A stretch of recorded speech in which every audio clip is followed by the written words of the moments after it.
in today's videos we are going to discuss chapter 4 chemistry class 11 molecular bonding and chemical bonding and molecular structures. Okay, welcome to the channel density classes, and today we will be discussing the remaining part of the chapters. The first topic which we are going to discuss today is lattice enthalpy of ionic crystals. So lattice enthalpy of ionic crystals. Lattice enthalpy of ionic crystals. Okay, ionic crystals.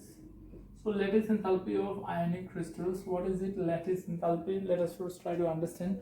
See, lattice enthalpy basically means what? The amount of energy, okay, released, okay, when the cation in the gaseous state, or you can write it, yes, the amount of energy released. Suppose this is one cations in the gaseous state and another one is anion, suppose in the gaseous states. So the amount of energy required to bring them close to each other. Okay, when we are bringing this cation and anion together, there is a release of evolutions of energy, and that energy we call it as what? Lattice enthalpy. Okay, when they will come closer, they will be forming what? Mx. Okay, and which will be in the solid forms. Okay, which will be in the solid form. Here the change in enthalpy will be equals to negative U. Why? Because here when we are bringing it closer, the heat is evolved. The heat is not gained, it is lost. So that's what here change in enthalpy will be negative. Okay or not? Got it? So this is called as lattice enthalpy, and if you want to define it, you will be defining as the amount of energy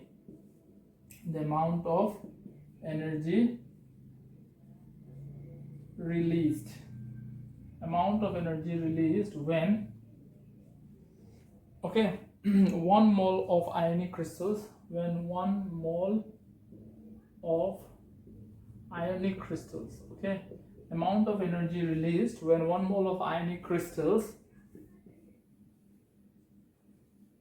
when 1 mole of ionic crystals is formed, when 1 mole of ionic crystal is formed from its constituent ions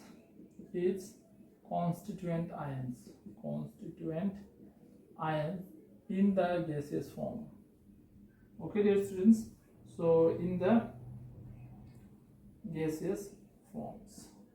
So that is called as, this is the definitions of what? Lattice enthalpy, okay, in a ionic crystal. So lattice enthalpy in a ionic crystal is amount of energy released when 1 mole of ionic solid, this is 1 mole of ionic solid which is formed by the combinations of constituent ions. So one is cations in the gaseous form, another one is anion in the gaseous form. When they will combine together, they will give us what? A ionic solid, which will give us a ionic solid which is 1 mole. Okay, got it? Here delta H will be equals to negative. Why? Because the energy is released, so it will be negative. Okay, got it? So I think lattice enthalpy is clear. Now we are going to discuss the factors on which lattice enthalpy will depends. Okay, so next is factors on which lattice enthalpy depends. Okay, factors on which lattice enthalpy depends. So the first factor we are going to discuss is the size of the ions. Okay, so the factors on which lattice enthalpy depends is the size of the ions. Okay, so how does it depends? How does they varies with the size of the ions? If the size, smaller the size of the ions,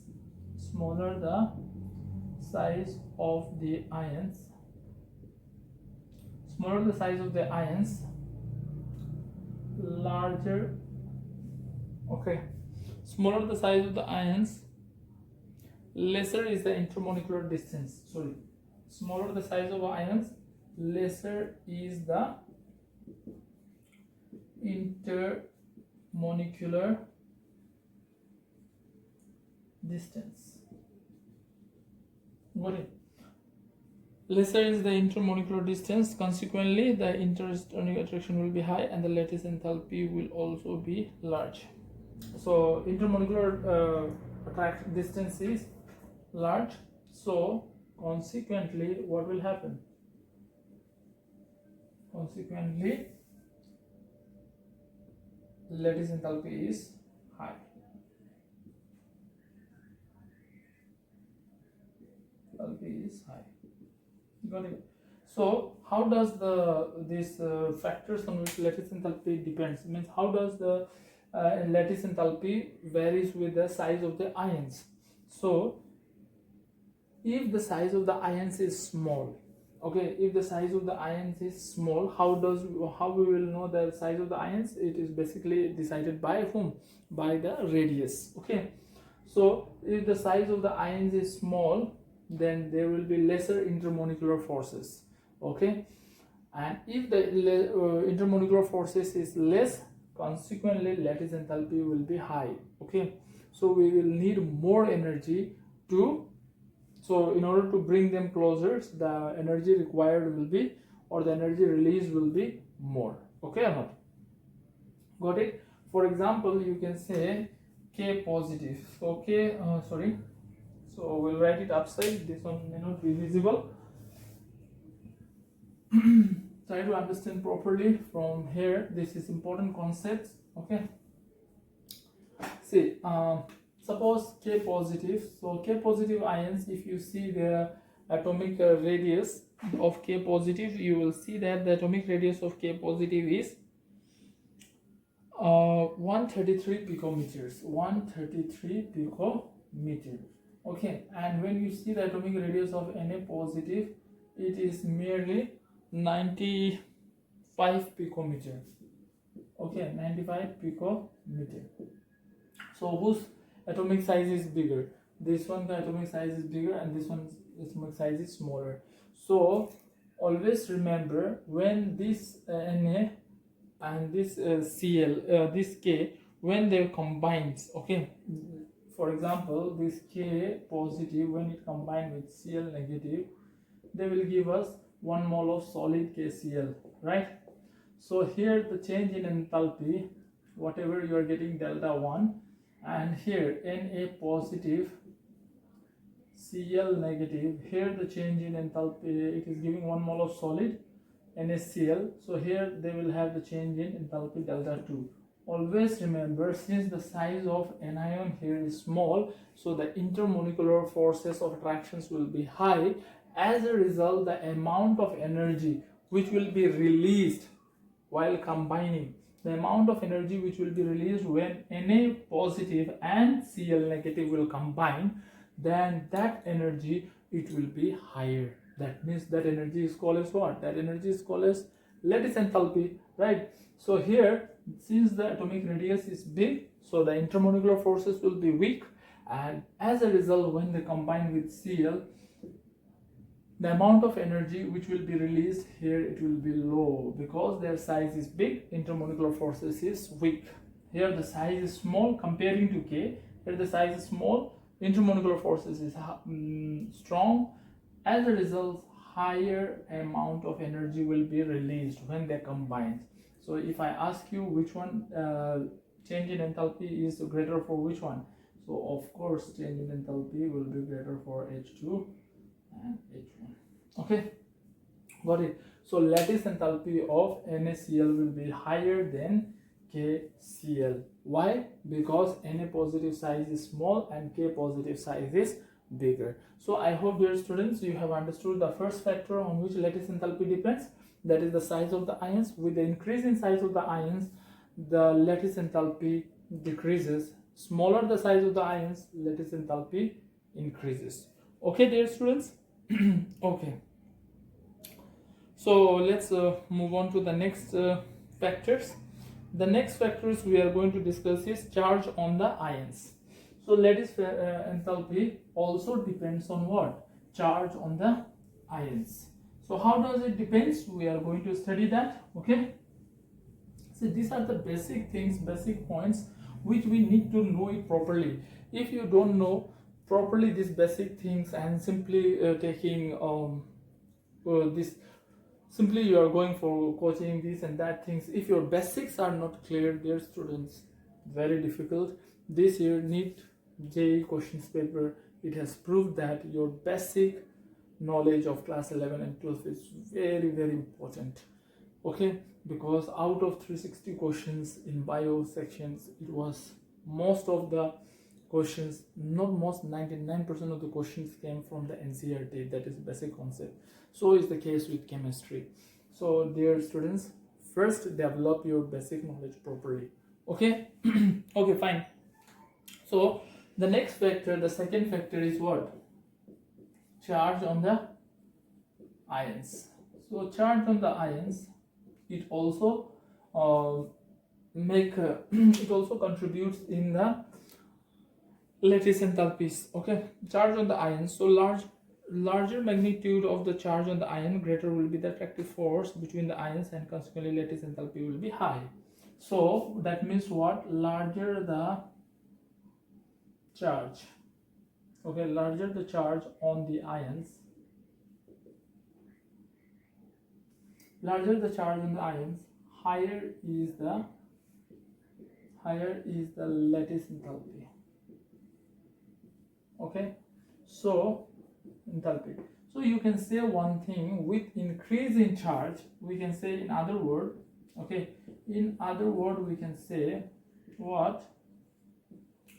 With increase in charge, okay, with increase in charge, what happened? With increase in charge, lattice enthalpy increase. Okay, lattice enthalpy increase. Okay, dear students, these points you have to keep it in mind. Okay, so larger the charge on the ions, so larger the charge on the ions, higher is the lattice enthalpy. Once again,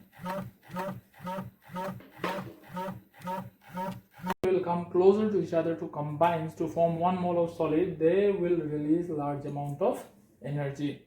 Okay, dear students. Okay, so this is about your factors on which the lattice enthalpy depends. Next we are going to discuss about the coordinations number. Okay, hope you have taken down. Okay. Next we are going to discuss about the coordination number. What is coordinations number? Okay, that is the nothing but general physical properties of ionic compound. This is next we are discussing general physical properties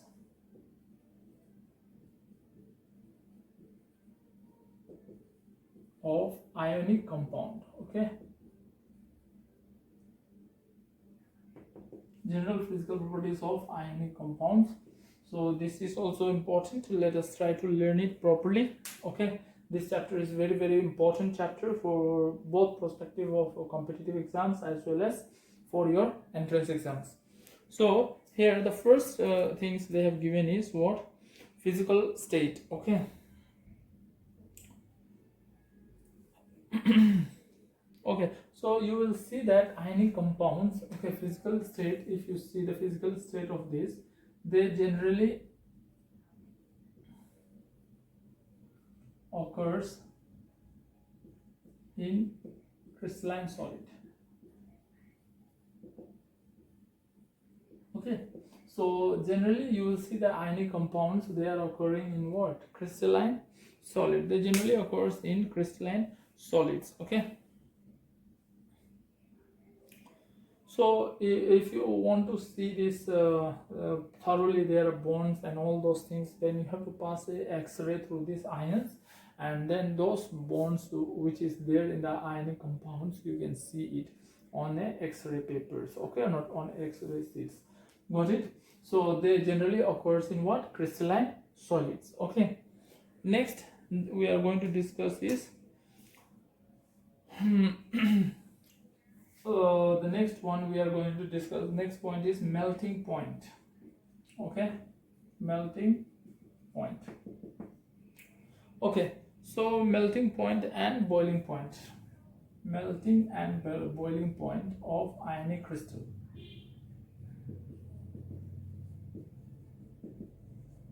Okay, melting and boiling point of ionic crystals. So ionic compounds have high melting and boiling point. Okay, these ionic crystals, okay, ionic crystals have high melting,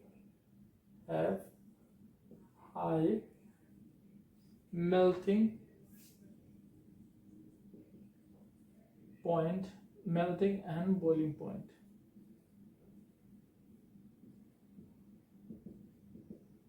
Boiling point. Okay, ionic crystals, they have high melting and boiling point. Why they have? Due to strong intermolecular force.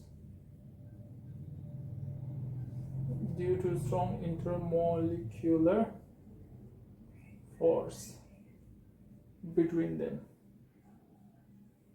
Due to a strong intermolecular force between them. Okay, so melting and boiling point of ionic crystals are very, very high. Why they have high melting and boiling point? The reasons behind the having high melting and boiling point is what? As I have told to you, that ionic bond, it is formed by what? Complete transfer of electrons. Okay, so the ionic bond is one of the strongest bond. Okay, so in order to break that bond, we have to heat it up to a higher temperature. Got it or not? So that is why you will see that ionic compounds, they have high melting and boiling point. Okay, the melting and boiling point of ionic crystal is high. Okay, because of the strong intermolecular force, or you can say electrostatic force. The force which acts between the ions is electrostatic force. Okay, so because of this, their melting and boiling point is very, very high. So first physical properties we have learned is they generally occurs in crystalline solid. Okay, second we have learned about melting and boiling point. What is that? Ionic crystal have high melting and boiling point due to strong intermolecular forces or electrostatic forces. Okay, got it?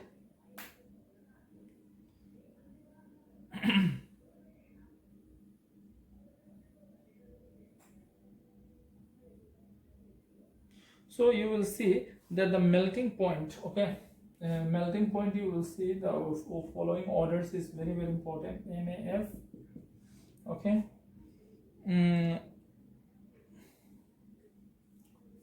NaCl, NaBr, and NaI. Okay, got it? So NaI, NaCl, NaBr. So you will see that in this, which molecules are very close to each other, which compounds is in which the cation and anion very close to each other in the periodic table. You will see sodium and fluorine.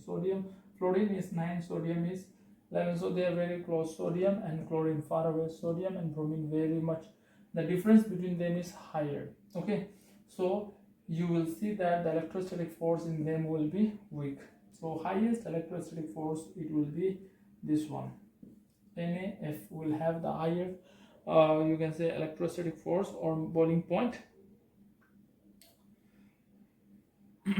Okay, so it will have the highest melting point. Okay, this NaF, highest melting point, then Cl, then Br, and then I. Okay, so this one sequence is very, very important, dear students. Sometimes they may ask you to arrange the following in the order of decreasing melting point. So this is the order of decreasing melting point, okay, of ionic compounds. So this is the least melting point. Okay, here the highest melting point is NF and the least is Ni. Why it is so? Why they follow this order? Because of the differences in the, here you can see sodium and fluorine, they are very close to each other, so the difference between them, atomic number difference is very less, whereas here little more, here little more, and here it is highest.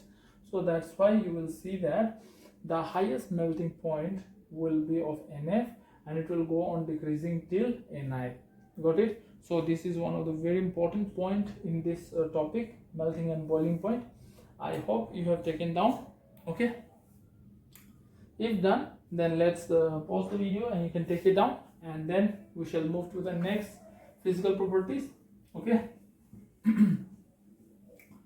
So this chapter is very interesting and very important chapter as well. Okay, so all of you try to concentrate properly, try to learn something. Okay, next, third point we are going to discuss is solubility.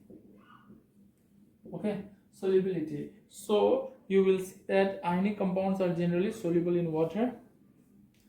Okay, ionic compounds, okay, ionic compounds are generally soluble in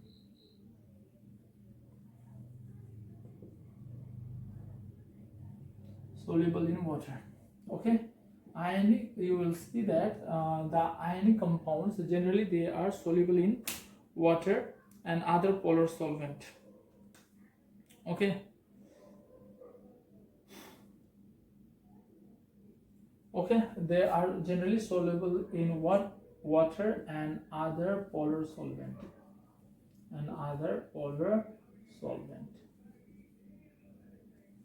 got it? So they are generally soluble in water and other polar solvent. Okay, water is also one of the polar solvent only, so they are soluble. Okay, fine. But they are insoluble in, they are soluble in polar solvent but insoluble in non-polar solvent. Okay, why it is so? Because ionic compounds, it is polars. Okay, polar in nature, so definitely we have already studied that in the lower classes. You might have studied that like dissolves in like. Like dissolves in like means what? Polar substances will dissolve in polar substances, non-polar substances will dissolve in non-polar substances. So ionic compounds are generally soluble in water, okay, and other polar solvent. So other polar solvent, they are soluble in the water, they are soluble, but they are insoluble in non-polar solvent. Okay, okay, so I hope it is clear, solubility. Next we are going to discuss about, okay, so these are the three factors. Two more factors are there, that is not that important, so we'll conclude here. So this is the third factors on which the this is the third physical properties of ionic compound, that is what? Solubility. Okay, now next what we are going to do in the next, we are going to learn about the next topic we are going to discuss is covalent bond. Okay, covalent bond.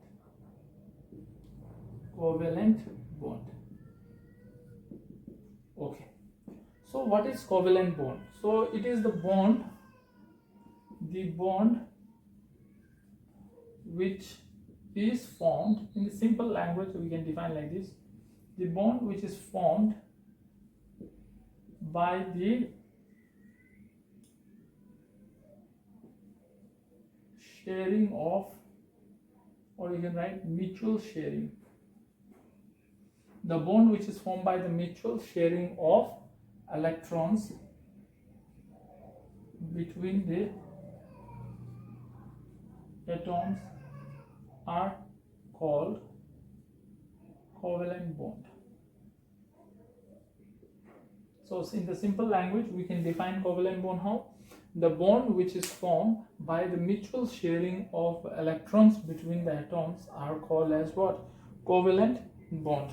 Okay, so one best examples of covalent bond we can take is like H2. Okay, so H2, if you see, then if you draw the Lewis dot if you draw the Lewis symbol, last lecture I have already taught you what is Lewis symbol. If you have not watched the last lectures of this chapter, then please go to my channel density classes and watch the first video lecture on this chapter, okay, where I have discussed about Lewis symbol. So if I draw the Lewis symbol of H2, then it will be what? It will be like this. It will be this way, right? So Lewis symbol is this. Now, as we know, hydrogens in the outermost, it has two. It can have accommodate only how much electrons? If you draw the structure of hydrogens configurations, then hydrogen has 1 electron, and this K shells have capacity is how many? 2 electrons only. So now hydrogen, it needs 1 more electrons, and this hydrogen also it needs 1 more electron. So what they will do, they will undergo a mutual understanding. What is that? These hydrogens will tell these hydrogens, you give me 1 electrons. This hydrogen also, it is in need of 1 electron. So both of them, they are in need of 1 electron. So what they will do? Okay, fine. Let us share the electrons. So during this sharing process, what they will do? They will keep the electrons in the middle. Okay. So these electrons which is in the middle, now it is counted for this hydrogen as well, and it will be counted for this hydrogen also. Now this hydrogen also have 2 electrons, and this hydrogen also it will have 2 electrons. Okay, so the bond which is formed by like this kind of sharing, we call it as what? Covalent bond. Covalent bond. Okay, dear students, hope it is clear. Point is clear, I think. So covalent bond, it is just like you have purchased a vehicle, okay, or you have purchased in the childhood we used to do, right? We collect the money and we used to purchase the cricket bat, and okay, so the bat will be used by everyone. Okay, that is called mutual. We can say that it is a mutual sharing. Or suppose we have purchased a car with collections of money with 2 friends. So one day the friend will say that I will park the car in my house, and other day other friend will park the car in his house. So in this way people will come to know that both of them they has a car, right?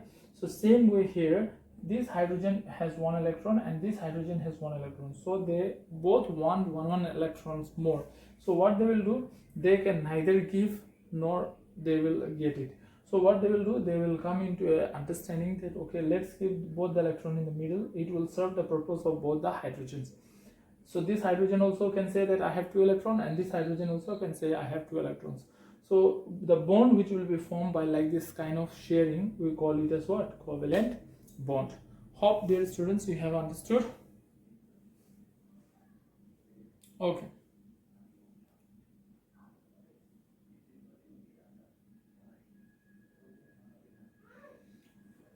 Fine.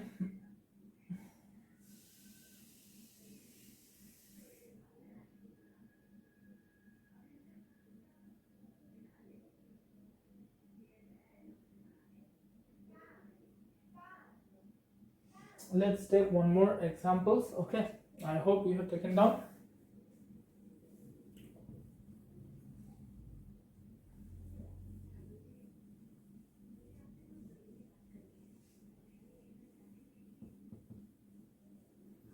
Let's take some more example of covalent bond. So see, let's say like Cl2, okay, or yeah, Cl2. So if we want to if we want to draw the bond of Cl2, what we'll do, we'll first draw the Lewis symbol in the valency, that is the outermost shells. The chlorine has how many electrons? 6. So 2, 4, 6, and 1, 7 electron it has. So 7 here. So 2, 4, 6, 7. So now they both need 1 electron to complete the octet. That is, octet is how much? 8. But this one also can't give electron completely to this chlorine. This chlorine also can't give electron completely to this chlorine. So what they will do, they will enter into a mutual understanding and they will share the electrons with each other. So the shared electron, the shared pair of electrons, it will be here in the middle. Okay, so the shared pair of electron is in the middle here. So these electrons will be counted for this chlorine, as well as this electron will be counted for this chlorine. So both when they count the number of electrons, they will count this shared electron in them. Okay, so the bond which will be formed by them, it is called as, and always remember, to form a bond we need 2 electrons. Two electrons are there, one from this chlorine, one from this chlorine. So the bond which they will form is called as what? Covalent bond. And after forming a covalent bond, both the chlorine atom, they have attained their octet, because it was in need of 1 electron, so already it is there. Now it is counting this electron also in them, so 8 electron. This chlorine was also in need of 1 electron, so this electron is counted here, so they have attained their octet. Okay, so this is called as covalent bond. Okay, fine. Now next, let us see some more bonding, covalent bonding. Another one, let's take an example of HCl. Okay, so when you take an example of HCl, H has how many electrons? 1. Cl has how many electrons? 7 electrons are there in the valence. Now Cl needs how many electrons more to complete its octet? 1. And hydrogen also needs 1 electron to complete its octet, that is 2 electrons. Okay, it needs 2 electrons in the outermost shell. Its capacity is only 2. To fulfill it, it needs 1 more electrons. So they can't give electrons to each other, so what they will do, they will undergo for mutual sharing. So these electrons will be remaining in the middle, and it will be treated as the electrons for both. So they will form a bond, and this bond we call it as covalent bond. Okay, got it, dear students? I hope your concepts are getting clear. Okay, let's take an example of H2O. So H2O, you will see that H is there, and there are 2 H. So let us keep it like this. Oxygen is here, H is here, and H is here. So oxygen, outermost, it has how many electrons in the outermost shells of the oxygen? Atomic number is 8. So outermost electrons will be 6. So 2, 4, and here it will be 6. Now oxygen need 2 more electrons to complete its octet, right? 2 more electrons is required for oxygens to complete its octet. So what it will do, it will say to this hydrogen to go for sharing, and 1 electron will be shared with this hydrogen. So finally they will form what? These electrons. So now hydrogen also has 2 electrons, and this oxygen also will count these 2 electrons as is there. Okay, so this one, it will lead to the formation of a bond called as covalent bond. And this is the 2 and 4 electrons which is unused. These are called as what? Lone pair. Dear students, remember this. Unused electrons are called as what? Lone pair of electrons. Lone pair electrons. And the electrons which we have used it for forming bond, they are called as shared paired electrons. Shared paired electrons. Okay. Once again, I repeat. The electrons which are left behind without use, they are called as lone pair electrons, and the electrons which has been used for forming a bond, they are called shared paired electrons. So how many shared paired electrons are there? 2 here, 2 here. 4 electrons are there which has been shared, and lone pair also 4 electrons. Okay. So dear students, I hope you have got the concepts of covalent bond now. Okay. Now we shall move on to Lewis dot structures. Okay, for a multiple bond we are going to learn now. Okay, which is very important, and it comes in your exam for 2 marks to draw the structures. Okay, so first of all, you can take it down, this one.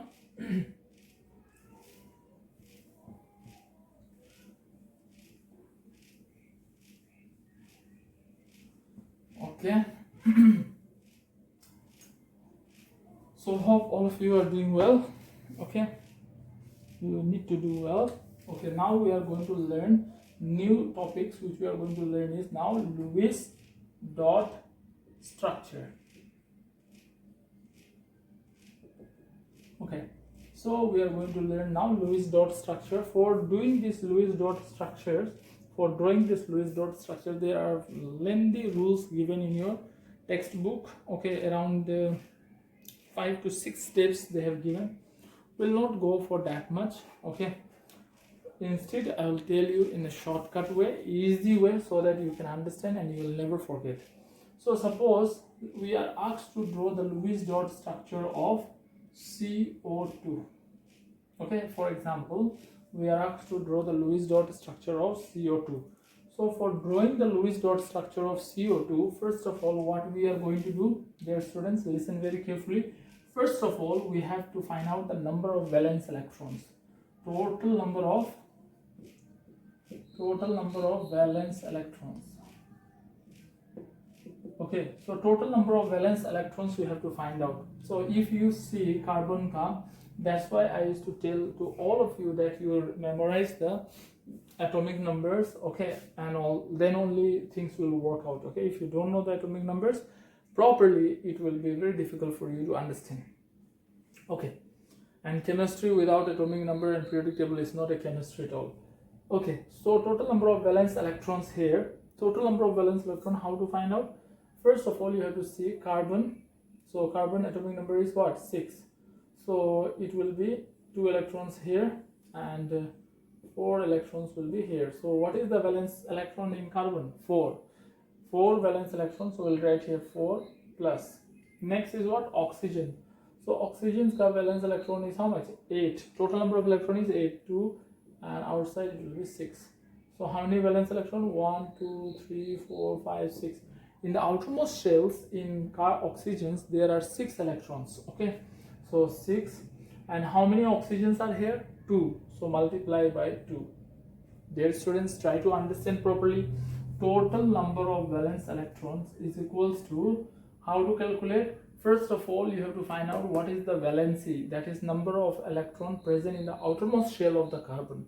So number of electron present in the outermost shell of the carbon, I have already shown to you that it is like this. 6, atomic number is 6. So number of electron in the outermost shells, this is the outermost shells, right? Outermost shell is this. So this is outermost shell. So in the outermost shell, how many electrons are there? 4. So we have written valency 4 plus. In case of oxygens, the outermost shells, how many total number of atomic number of oxygen is how much? 8. So 1, 2, 3, 4, 5, 6, 7, 8. We have drawn, and the outermost shells is how many electrons are there? 1, 2, 3, 4, 5, 6. 6 electrons. So 6 into 2. So you will get total 4 plus 8. No, sorry, 4 plus 12. So 4 plus 12, if you add it together, it comes to 16. So total number of valence electrons we got how much? 16. Okay. So now what we have to do? Okay, there is some rules is there. The one which will have the least electronegativity, they will be placed in the center, and the one which will have higher electronegativity, they will be surrounded.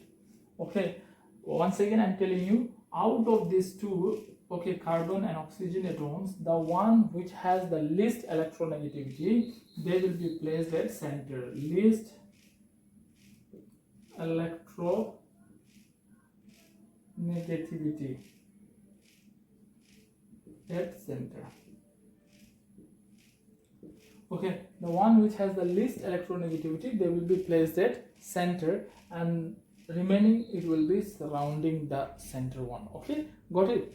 But for time being, you just understand here CO2. So which one is less? Least one is carbon. Carbon is least in number. So carbon, let us keep it in the center. And how many oxygens we have? 2 oxygens. So choice is yours. You can place these 2 oxygen here also, or else you can place these 2 oxygens here also. No problem. Okay. So I have placed it. Now you draw one bond here. First, without doing anything, you first do it. One bond, you draw it. Okay. After drawing one bond, as I have already told, we have already discussed in covalent bond that for forming a one bond by mutual sharing, how many electron is used? 2 and 2 here. So total number of electron used here is how much? 4. Now 16 minus 4. 4 electron you have used. Now minus it. How much electron is left? 12. Now 12 electron is left. With that 12 electrons, what you have to do is, you have to complete, this is called as a central atom. central atom, and this is called surrounding. Okay, surrounding atoms. Got it? So central atom, and this is called surrounding atoms. Now with that 12 electrons which is left with you, you have to complete the octet of this surrounding atom first, then comes the central atom. Okay, so surrounding atom ka octet you have to complete. So this oxygen, it has already how many electrons? As I told you, it is a mutual sharing, so these 2 electrons also will be counted here. So 2 electrons already it has. How many more it needs to complete the octet? That is 8. 6 more. So we'll write here 1, 2, 3, 4, 5, 6. So octet of this oxygen is complete. Now coming to the next. Now 6 electron gone. How many electron left? 6 more electron left. So with these 6 electrons, okay, with these 6 electrons, what we are doing, we will complete the octet of another surrounding atoms. 2, 4, 6, 8. Done. So now total number of electrons left is nil. So we don't have any more electrons. But now after completing the octet of the central atom, dear students, you have to check the what? You have to check that the octet of central metal atom is also complete. But if you see, the carbon has how many electrons? 2, 4. Only 4 it is there. But octet means what? It should have 8 electrons, right? So from where you will get, now we don't have any additional electron also. So what we will do here, this oxygens, it will this carbon does not have any electrons, so this oxygen will say to carbon, okay, no problem, I have 6 electron extra, I will give one pair, let's form a bond. So they will form one double bond. Okay, now how many electrons this central atom has? 2, 4, 6. 6 electron it has, right? Okay, now still the octet is not completed. Now this oxygen also will tell, okay, no problem, I also will donate 2 electrons, let's form a bond. So they also will form a bond. This oxygen has also donated 2 electrons. Now you see, this oxygen has how many electrons? 2, 4, 6, 8. This carbon has 8 electrons, that is central atom, already octet is completed. Now let's check the octet of surroundings. 2, 4, 4, 8. 2, 4, 2, 4, 8. So octet is complete or not? So this is the Lewis dot structure. Okay, this is the Lewis dot structure for carbon dioxide. Dear students, I hope you have understood properly. Okay, once again, let's do a recap. So for doing a Lewis dot structure, first of all, what you have to do, you have to find out the total number of valence electrons. Total number of valence electrons, it is nothing but number of electrons which is present in the outermost shell of that particular atoms. So carbon valence, the outermost shell, it has 4 electrons, so 4. Oxygen, it has outermost electron 6, so 6 into how many oxygens are there? 2, so 6 into 2. So 4 plus 6 into 12, so it comes to 16. Now with these 16 electrons, out of these 2, which one will be least in number? Okay, or you can say which one will be least electronegative, that one you place it in the center, and remaining one you will place it in the surrounding. Anywhere you can place, choice is yours. Okay, now after doing that, you will draw a single bond to both the surrounding atoms. You will be drawing a single bond to both the surrounding atoms. So when you have drawn single bond to the surrounding atoms, 4 electron is used. So 16 minus 4, now you have 12 electrons. With that remaining 12 electrons, what you have to do, you have to complete the octet of the surrounding atoms. Surrounding atom is what here? Oxygen is the surrounding atom. So you have to complete the octet of oxygens and these oxygens with the 12 electrons. So 6 electron I will place here, 6 electron placed here, and 1 bond already they have, so 8 electrons. So octet is complete. Now we don't have any electrons left, so but the rule says that we have to complete the central atom ka octet as well. So for that, what we will do, the carbon, it will be asking electron from the oxygen, and the oxygens being very generous, it will give 2 electrons, it will form a double bond here. This oxygen also, it will give 2 electrons, it will form double bond here. Now carbon ka octet is complete, oxygen ka octet is also complete. So this is the Lewis dot structure of CO2. Dear students, I hope you have understood. Okay, then you can pause the video and you can take down.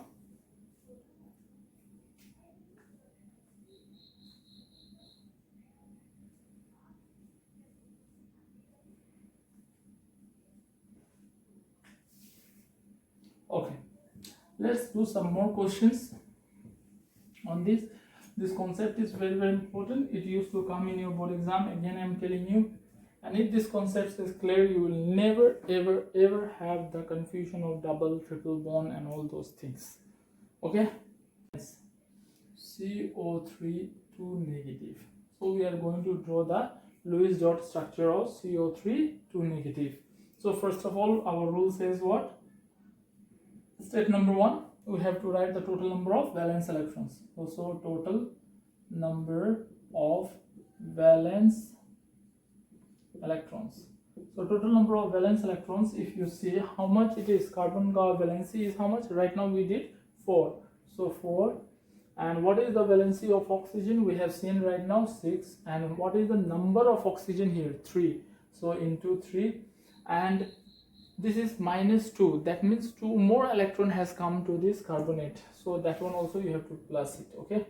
If it is plus, then you have to minus here. Okay. If it is 2 plus, that means 2 electron has been lost. But here it is what? 2 minus. That means 2 electron has been gained.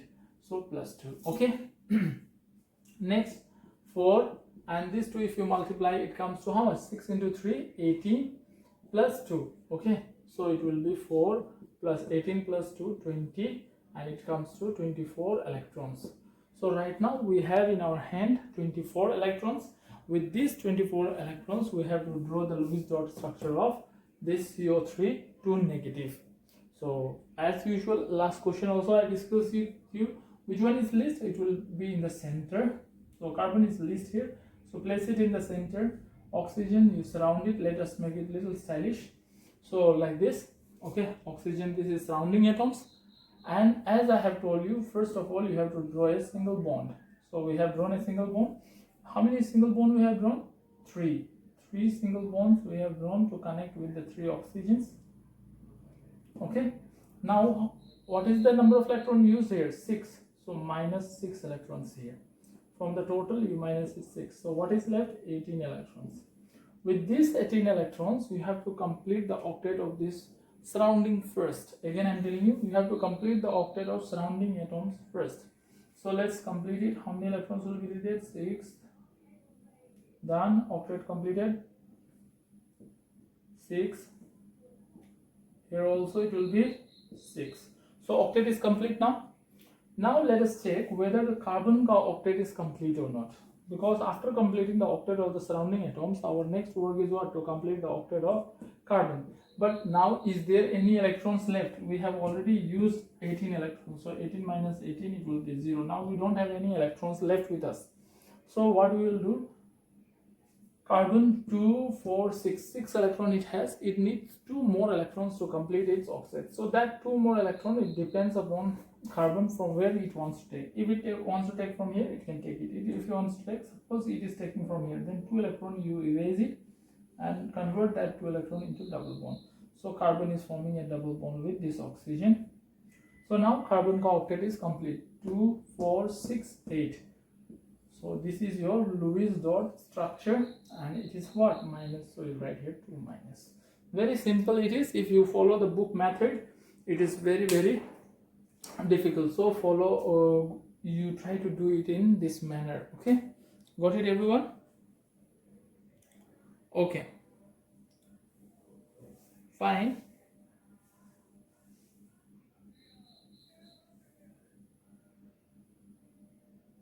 Take it down everyone.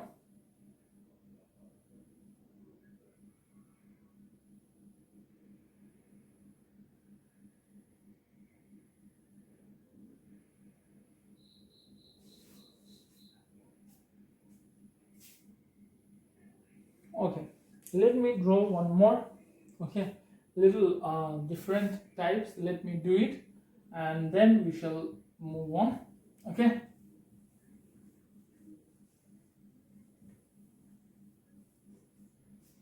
Okay, let's draw the phosphoric acid. The structure of Lewis dot structure of phosphoric acid. This one. It is little. You might be thinking that it is little difficult. It is difficult at all. Okay. So first of all, again the rule says total number of valence electrons. Total number of valence electrons. valence electrons.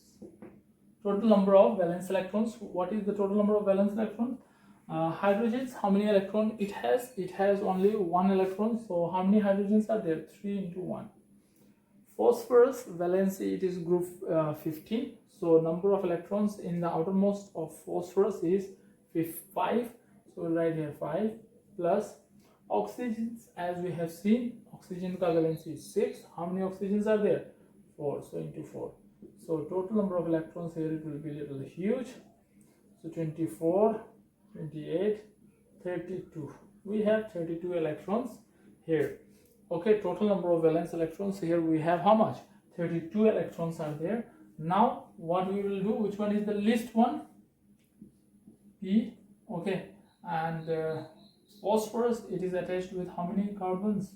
Oxygens, 4. So 1, 2, 3, 4. Done. Now this phosphorus is also surrounded by whom? By an hydrogen.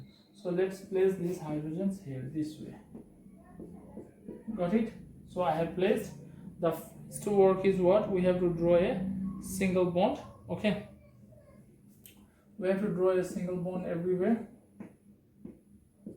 So done. So we have drawn the single bond everywhere. Now let us count how many electrons we have used in drawing this single bond. 2, 4, 6, 8, 10, 12, 14. 14 electrons used. So minus 14. So if you minus it 14, how much it will be coming? 8, and it will be 1, 18. Right? So 18 electrons is left now. Okay. So let us see here. Oxygen's octet is complete. 2, 4 only. So 4 more electron is required here to the oxygens. So electron is 4 electron used. Now 14 left. This oxygens again, it needs how many electrons? 4. Now octet is complete for this oxygen. Again you have to complete the octet of this oxygen. So done. Hydrogen octet is already complete because it needs only 2 electrons. Okay or not? So 1, 2, 2 electron is there. So now let's check it. How many electrons we have used? 2, 4, 4, 12 electrons we have used. Out of 18, 12 used. Still we have 6 electrons. So that 6 electrons we will use it for these oxygens. 2 electron only it has. 6 more electron is required.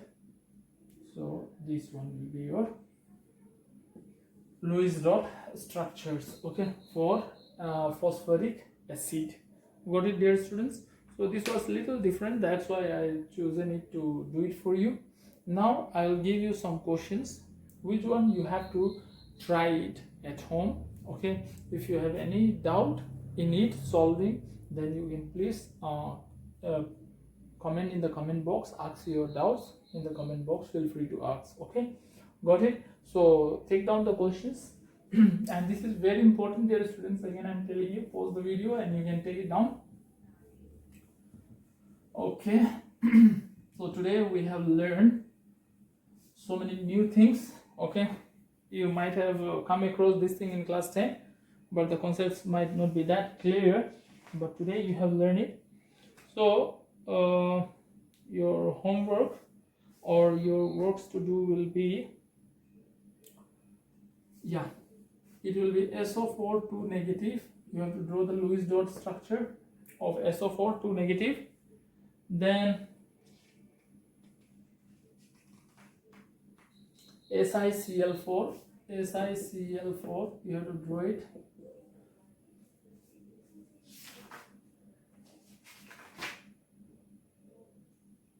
NO3 negative, so NO3 negative, and fourth one is O3, that is ozone layer ka. You have to draw the Lewis dot structure. So this is the 4 questions which I am giving you. All of you will try it properly. If you have understood the videos, definitely you will be able to do it. So all of you will try. Okay, so since this video is becoming a little lengthy, so let me wind it here. And dear students, if you really like my effort, if you really want to encourage, appreciates my efforts, then don't forget to like and subscribe and share my videos on my channel. Okay, because your single one like or subscribe will help me, will encourage me to do better and better and to upload more videos. Okay, so feel free, at least try to share these videos with at least 5 friends who are in in the science departments, who are in need of this. Okay or not? So thank you so much.